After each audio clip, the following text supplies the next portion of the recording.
My mom's always been a doormat. Before my SATs, she quietly erased my guaranteed admission to Stanford just because our neighbor's daughter sat one spot away from getting in. I ended up dragging myself through the SATs with a scorching fever, collapsed mid-exam, and my score barely scraped community college territory. I clawed my way back, moved out, and found work. Eventually, I had my own cramped apartment and a tabby who curled up beside me every night. But then my mom stormed through my front door and announced, "Girls shouldn't buy apartments. This place is for your cousin Kevin." Kevin and his family shuffled in behind her, already picking apart my apartment. Good natural light, but it's a bit small. Nice neighborhood, though. Plenty of space for the kids to play when they come along. I snapped. I charged at her, scrambling to hurl them out, but Kevin shoved me over the balcony railing. I died on impact. My spirit hovered overhead, watching my mom sign a waiver saying, "My daughter was just so selfish. She never learned to share." I watched them squat in my apartment, drain my savings, and kick my cat. When my dad found out, he seized a knife, hell-bent on slaughtering them all to avenge me. But Kevin overpowered him. My dad rotted in prison for life. Then I jolted awake. Was the day my mom went to cancel my guaranteed admission. "Ashley, I'm going out. Do the dishes, please." I cracked my eyes open. My mom was already slipping out the door. Kevin sprawled across the couch, controller in hand, one boot propped on the coffee table, swearing a blue streak at the screen. I inhaled sharply. A second chance. This was the exact moment in my past life when my mom marched into the school and told my counselor, Mr. Jones, that I'd voluntarily surrendered my spot. Mr. Jones fought it, but he was powerless against her. She did it because Mrs. Peterson, our neighbor, had stopped by a few days earlier, lamenting that her daughter, Brittany, ranked third in the class, one agonizing spot shy of guaranteed admission. My mom seized her hand and cooed, "Oh honey, that's an easy fix. Ashley is a smart girl. She'll get into a good school even without the guaranteed admission. I'll go to the school tomorrow and give Brittany the spot." Mrs. Peterson thanked her breathlessly, gushing, "Susan, you're such a good person." My mom waited until 48 hours before the SATs to drop the bomb. I spiraled, but all she offered was, "Ashley, you can't be so selfish. What about Brittany? You still have the SATs. I know you'll do great." I had no choice but to drag myself into the best possible shape for the test. Then, the night before the SATs, my mom blasted the AC in my room down to 60 degrees, chirping about how she didn't want me overheating. I woke up drenched in sweat, my head pounding, and collapsed mid-exam. My score scraped the bottom of community college territory. I snapped back to the present, snatched my shoes, and stalked after her. Just outside Mr. Jones's office, I heard them talking. "Mrs. Miller, you need to discuss this with Ashley first. If she doesn't agree, it's not happening. She knows she sent me here." My mom's voice was steady. "Let me call Ashley and confirm." "No. Are you deaf? I'm her mother. I wouldn't hurt her." My mom's voice pitched high, teetering on frantic. Mr. Jones sighed. "All right, Mrs. Miller." My mom collected herself and clicked out of the office. On her heels, I lurked in the shadows, watching her dial. A self-satisfied smirk curling across her face. "It's done. Your daughter's going to Stanford," she burbled into the phone, practically glowing. The instant she vanished around the corner, I burst through Mr. Jones's door. He jolted, then exhaled in relief. "Ashley, I was just about to call you." I fumbled for my phone and realized Mr. Jones's number had been blocked. My mom had borrowed it yesterday to order something. She'd kept it for nearly an hour. Rage swelled in my chest. Mr. Jones must have tried calling in my past life. I just never received a single ring. Thankfully, he hadn't finalized the cancellation. My spot still held. I made Mr. Jones swear to silence and slipped out of the school. Halfway home, I crashed into Brittany. She'd always been the yardstick my relatives measured me against. Plain-faced, painfully average, and obsessed with circulating whispers about me at school. The only card she held was her grades, which perpetually lagged a notch behind mine. In my past life, she swallowed my Stanford slot. Whole at her graduation celebration, she invited my mom and me. My mom, holding Brittany's acceptance letter, said, "Brittany, so impressive. Unlike our Ashley, stuck in community college." Brittany and her mom rushed to comfort my mom. "It's all thanks to your kindness. If it weren't for you, who knows where Brittany would be." I couldn't stomach another second and walked out. Now, Brittany's smirk spread wide as she sauntered toward me. "Ashley, where were you? Don't tell me you were with Mr. Jones again." She gasped, theatrical and sharp, then dropped her voice to a stage whisper. "You know student-teacher relationships are frowned upon. Brittany rumors about an affair between Mr. Jones and me since sophomore year, insisting my guaranteed admission was the payoff. School investigated, but her grades were plausible enough to dodge expulsion. That only fueled her. Every time she spotted Mr. Jones and me together, she let out exaggerated catcalls, even mid-lecture. I kept walking stone-faced. She giggled at my back, malice pulling in her eyes. I crossed the threshold into a hailstorm of complaints. "Ashley, I told you to do the dishes. Why are they still there? Girls are so useless. Your own mother has to cover for you. What man is going to put up with you?" My mom kept ranting, shoving a dish rag into my hands. I smirked and jammed the dish rag straight into Kevin's mouth. "Kevin, you've been here for 2 months, getting a little too comfortable, aren't you? Eating and sleeping all day. I think you've got the wrong mom. You're more her kid than I am." Kevin gagged, tongue thrashing against the rag, only wedging it deeper. I clapped my hands. "That's the toilet rag, by the way." Pandemonium. My mom lunged across the room and ripped the rag from Kevin's mouth. "Kevin, honey, are you okay?" She spun, eyes blazing. You little slut. Happens to Kevin, you're dead. I tapped my phone, killing the recording, and walked to my room. My mom lived for playing saint to everyone around her, but what kind of saint calls her own daughter a slut? I locked my door, tuned out the hammering fists, and buried myself under the covers. Morning brought a racket outside my door. My mom had predictably broadcast yesterday's spectacle to the entire block. The neighbors, every last one indebted to her generosity, lined up squarely in her corner. I blocked them out and shoved my things into a bag. Then I dialed my dad. My parents split years ago. I'd stuck with my mom out of guilt. My dad worked out of state, but he wired $6,000 a month in child support straight into my mom's account. Since I was a minor, I had no access. I never touched a cent. My wardrobe was other people's cast-offs. And a real meal only materialized when Kevin dropped by. My mom's excuse: it's because I'm such a good person that the neighbors give you their old clothes. Terrified of triggering her, I hadn't phoned my dad once since the divorce. Over the years, he'd accepted I wanted nothing to do with him, and only called sporadically. Now, I spilled everything. He wanted to drive up that instant, but I held him off. It wasn't time yet. 3. I ended the call, snatched my bag, and swung the door open. The chatter died. A flock of nosy neighbors pinned me with collective disapproval. One voice rose above the silence. Ashley, we've watched you grow up. Your mom's a good woman. Why don't you help her around the house instead of being so lazy? Another jumped in. I know how hard your mom works to take care of you. If it wasn't for you, she'd have a much easier life. My mom feigned a frail murmur. Oh, it's nothing. She almost hit you, you ungrateful brat. I strode to the door, nudging a foot aside. Excuse me. I stepped outside, deaf to the screeching protests trailing behind me. My mom refused to let it die. That evening, she summoned my aunt, uncle, and Kevin. Ashley, your uncle's family is having some trouble, so Kevin will be staying with us for a while. He'll be in your room. I frowned. So I sleep on the couch? Or you sleep on the couch and I take your room? My mom, busy serving Kevin dinner, said casually, you can share your room. You're practically siblings. I shut my mouth and glanced at Kevin. He'd obviously heard. He grinned. Cousin Ashley, don't flatter yourself. I have a different girlfriend every day. My mom clapped. Kevin is such a stud. Don't worry, girls these days value purity. Once she has your baby, we'll have her wrapped around our little finger. I set down my fork. I'm done. My aunt and uncle slipped out after dinner, abandoning Kevin to us. Knowing he'd claim my room, I snatched my blanket and pillow and rigged a bed on the couch. I wouldn't be trapped here much longer. I just needed to reach my dad. Later, I was drifting off when fingers brushed against me. I shot upright. Kevin, who belonged in my room, loomed over me. He leered, his face grotesque in the moonlight. Cousin Ashley, I heard you're still a virgin. Might as well keep it in the family. Let me have a taste before some other guy does. I slapped him and shrieked for help. Silence. My mom's room stayed dead quiet. Enraged, Kevin seized a fistful of my hair, hurled me to the floor, and cracked 2 backhands across my face. You bitch, don't play hard to get. I flailed and swept a glass off the coffee table. The shatter finally stirred the neighbors. With footsteps approaching, my mom materialized from her room. She glanced at me sprawled on the floor, then pivoted to Kevin with concern. He was just playing, Ashley. Why did you have to hit him? If you tell anyone about this, you'll regret it. It hit me then. She'd known exactly what Kevin was after. She simply didn't care. His plan wrecked. Kevin slunk back to my bedroom. Sleep was impossible. I retrieved a paring knife from the kitchen and sat rigid on the couch, eyes wide open until gray dawn bled through the windows. Then I snatched my ID and phone and caught the earliest bus to the city. By the time I reached the city, my cheek was swollen and my scalp still burned where Kevin had yanked my hair. I walked straight into the first police station I saw. The officer behind the desk looked up. Miss, are you alright? No. I dropped my phone on the counter and played the recording from yesterday. My mother's voice filled the room. You little slut. If anything happens to Kevin, you're dead. Then I played the recording of Kevin threatening me. The officer's expression changed. I want both incidents documented, I said.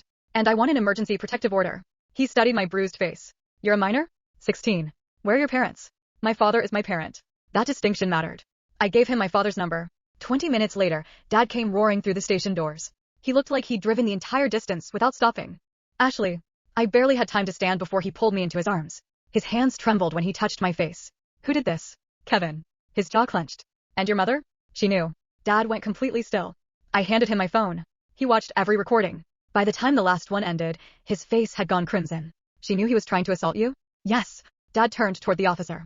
I want charges. The officer nodded. We can start the process. Dad looked back at me. Your mother told me you wanted nothing to do with me. I swallowed. She lied. His eyes filled instantly. She told me you hated me. I never hated you. I called. I know. She said you refused to speak to me. She blocked your number. His expression shattered. For years, my mother had convinced him that I had chosen her. She hadn't just stolen my money. She had stolen my father. Dad crouched in front of me. I should have fought harder. You didn't know. I should have. I grabbed his sleeve. Then don't waste time apologizing. Help me win. His eyes sharpened. Win what? Everything. That afternoon, Dad's attorney arrived. We filed for emergency custody. Then we went after the child support money. The attorney looked through the records and slowly raised an eyebrow. Your father has been paying $6,000 every month? Yes. And your mother controlled all of it? I nodded. How much did you actually receive? Nothing. The attorney leaned back. That's going to be a problem for her. A very big one. We also requested my school records. Mr. Jones had kept everything. The original Stanford correspondence. The withdrawal form my mother had attempted to submit. His notes documenting her refusal to let him speak to me. And, most importantly, the timestamp.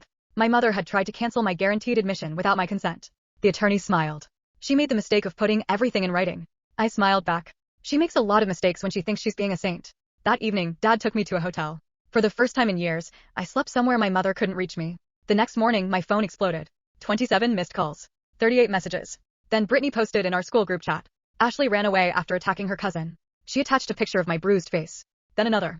Her poor mother is devastated. Please don't harass Susan. She's already blaming herself. The comments flooded in. Poor Mrs. Miller. Ashley has always been difficult. Kevin is such a sweet boy. I stared at the screen. Then I laughed. Dad looked over. What? Brittany just handed me a gift. I opened the group chat. And posted one sentence. Ask my mother why she was willing to give Brittany my Stanford admission. The group went insane. Brittany immediately replied. What are you talking about? I uploaded the photograph of the Stanford letter. Then the school document showing my admission had never been voluntarily surrendered. Then I posted the audio. My mother's voice rang through the chat. It's done. Your daughter's going to Stanford. Everyone went quiet. Then the messages started pouring in. Wait. Susan promised Brittany the spot? Is that why Ashley was so upset? How could she do that without asking her daughter? Brittany called me. I declined. She called again. Declined. Then she sent a message. Ashley, you know I never asked for your spot. I replied. I know. Your mother did. 3 dots appeared. Then vanished. 5 minutes later, Brittany posted another message. I had nothing to do with this. I smiled. That was exactly what I wanted. Because now everyone was watching. And I had only shown them the beginning. The next morning, my mother showed up at the hotel. She screamed from the lobby. Ashley, get down here. Dad walked out instead. She froze. Susan. Her face strained. You can't keep my daughter from me. Dad's voice was terrifyingly calm. You've spent years keeping my daughter from me. She started crying. I was protecting her. By stealing her education? No. By taking my child support money? I spent it on the family. By allowing your nephew to attack her? Her mouth opened. Nothing came out. Dad stepped closer. And by telling me my daughter wanted nothing to do with me? My mother began sobbing. Ashley, I'm your mother. I walked into the lobby. She immediately rushed toward me. I stepped behind Dad. She stopped. For once, she couldn't use my guilt to drag me back. Ashley, she whispered. Come home. I shook my head. I don't have a home with you. Her face crumpled. You're abandoning me. I smiled. No, Mom. I pulled the protective order papers from my bag. You abandoned me first. Her eyes dropped to the papers. Then she saw the second document. The child support audit. Her expression changed. What is that? The $612,000 Dad paid over the years. She went pale. And every dollar you spent. Her lips trembled. You wouldn't. I would. Dad placed his hand on my shoulder. My mother stared at us. For years, she had convinced everyone that I was selfish. Now she was finally going to learn what selfish actually looked like. Because I wasn't giving her my future anymore. I was taking back everything she had stolen. And Stanford? I was going to walk through those gates whether she likes it or not.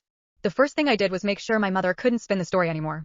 My attorney sent the recordings to the school, the police, and the family court. Then Dad requested a full accounting of every dollar of child support my mother had received. She had spent years bragging about how generously she supported everyone. The records told a different story. My $6,000 monthly child support had paid Kevin's phone bill, his clothes, his gaming console, his food, his vacations. Even the rent my aunt and uncle stopped paying whenever they were short. There were transfers labeled Kevin's allowance. There were restaurant bills, shopping sprees, and one particularly ridiculous payment for a $2,300 television. My mother had never bought me a laptop. Dad had. My mother had never paid my school expenses. Dad had. She had simply intercepted his money and spent it on everyone except me. The judge wasn't amused. Neither was the prosecutor. Within weeks, my mother was ordered to repay a massive portion of the money. Then came Kevin. His school expelled him after the police investigation confirmed what happened in the house. The recording of him threatening me was enough to destroy his carefully cultivated image. My aunt and uncle suddenly stopped calling him their sweet boy.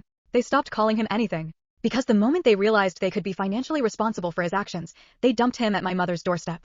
She couldn't handle him. He couldn't handle being told no. Their arguments became legendary. The same woman who had spent years screaming about how everyone needed to sacrifice for family was now being drained by the very family she'd sacrificed everything for. Then Brittany's acceptance collapsed. Stanford reviewed the circumstances surrounding my admission. They discovered my spot had never been voluntarily surrendered. They reinstated me immediately.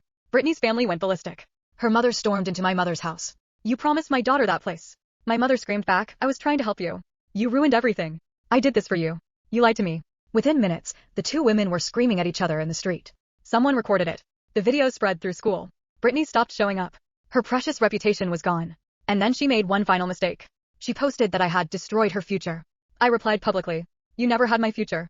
You had your own. You just wanted mine. That post went viral in our school, then our town, then beyond it.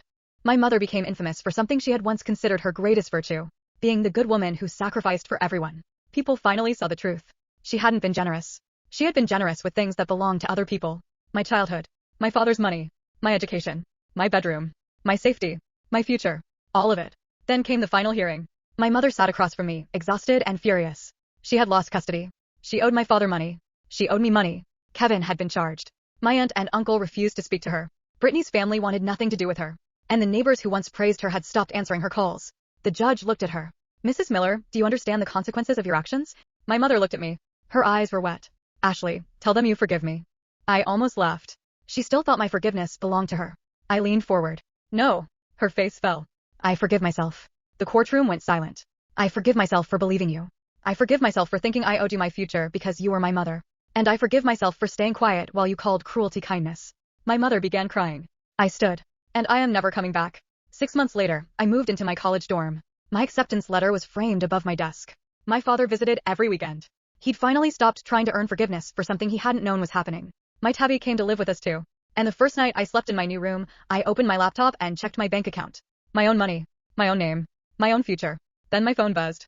A message from an unknown number. Ashley, please come home. Kevin has nowhere to go. Your mother says you're the only one who can help. I stared at it. Then deleted it. A second message appeared. How can you be so heartless? He's family. I smiled. My answer was simple. Family doesn't mean access to me. I blocked the number. Then I turned off my phone. Outside my window, campus lights glittered across the night. Stanford. The place my mother had once tried to steal from me. The place Brittany had expected to inherit. The future everyone had decided I should surrender. I opened my textbook. And for the first time, nobody was taking anything from me. Meanwhile, back home, my mother sat in the apartment she had once promised to give Kevin. Except the apartment wasn't hers. The court had ordered its sale to repay the money she'd stolen. Kevin was gone. My aunt and uncle were gone. Brittany was gone. Everyone she'd sacrificed me for had abandoned her. She was finally alone. Exactly as she'd made me feel my entire childhood. The difference was that I had escaped. She hadn't. And I had absolutely no intention of going back. Years passed. I graduated from Stanford with honors. Dad was sitting in the front row. He cried harder than I did. When they called my name, I looked straight at him. He stood before anyone else could clap. That's my daughter. Everyone laughed. I laughed too. For years, Mom had told me I was a burden. Dad spent the rest of his life proving I never had been. After graduation, I used my savings to buy him a house near mine. The first thing he did was complain. This is too big. You raised me on $6,000 a month. Let me spoil you. He wiped his eyes. I didn't raise you. He looked at me proudly. But I get to be your dad now. And he was. We traveled. We ate ridiculous amounts of food. He attended every award ceremony, every promotion celebration, every milestone. He became the embarrassingly proud father who told strangers about me within 30 seconds of meeting them. My life wasn't perfect. It was better. Because it was mine. Then, one rainy evening, Dad called me. Ashley. His voice sounded strange. What happened? Your mother is in the hospital. I froze. I hadn't heard her name in nearly 2 years. What happened? She collapsed. I didn't want to go. Dad didn't pressure me. He simply said, you don't owe her anything. That was exactly why I went. When I entered the hospital room, I barely recognized her. Susan had lost weight. Her hair was gray. Her hands shook. But her eyes were exactly the same. The moment she saw me, she started crying. Ashley. I stood by the door. She reached toward me. Come here. I didn't move. She lowered her hand. I made mistakes. You did. I was a terrible mother. Yes. She stared at me. Apparently, she'd expected me to comfort her. Instead, I pulled a chair across the room and sat down. What do you want? Her lips trembled. I want you to forgive me. I shook my head. I already forgave myself. Tears rolled down her cheeks. You're my daughter. And you were my mother. The distinction hurt her. Good. She whispered. I sacrificed everything for my family. No. I looked directly into her eyes. You sacrificed me. She broke. I loved you. You loved being needed. She covered her face. You don't understand. I understand perfectly. I stood. You didn't help Brittany because you loved her. You wanted Mrs. Peterson to praise you. I stepped closer. You didn't raise Kevin because you loved him. You wanted your sister to call you generous. And you didn't protect me because you loved me. Her breathing became ragged. You protected the image of yourself as a good woman. She stared at me.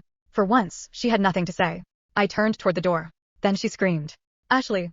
I stopped. Her voice became frantic. I'm still your mother. I looked back. And I'm still your daughter. Her face brightened for half a second. Then I finished. But being your daughter doesn't mean I have to destroy myself to save you. I walked out. Dad was waiting in the hallway. He didn't ask what happened. He simply opened his arms.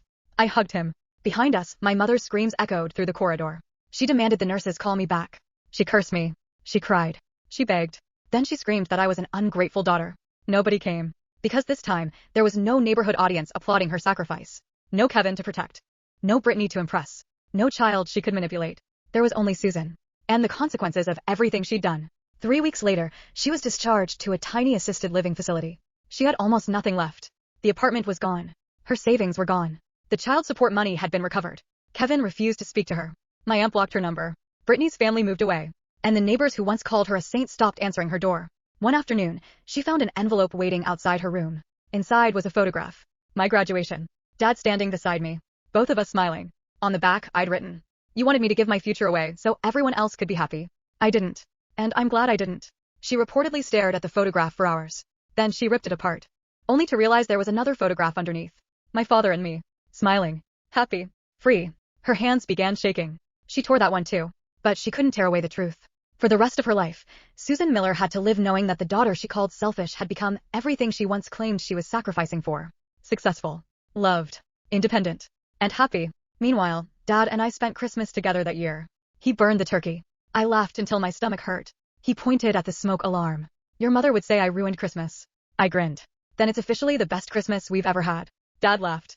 And as we stood there in our ridiculous kitchen, surrounded by burnt food and terrible Christmas music, I realized something. My mother had spent my childhood teaching me that family meant surrender. My father taught me the opposite. Family meant having someone who would never ask you to disappear so they could shine. I raised my glass. To us. Dad clinked his against mine. To us. And somewhere far away, the woman who had once tried to steal my entire future spent another lonely night with nothing but her memories. She had wanted everyone else's happiness. She had demanded my sacrifice for it. In the end, she lost everyone. I lost nothing. And Dad finally got the daughter he had been trying to find for years. Me.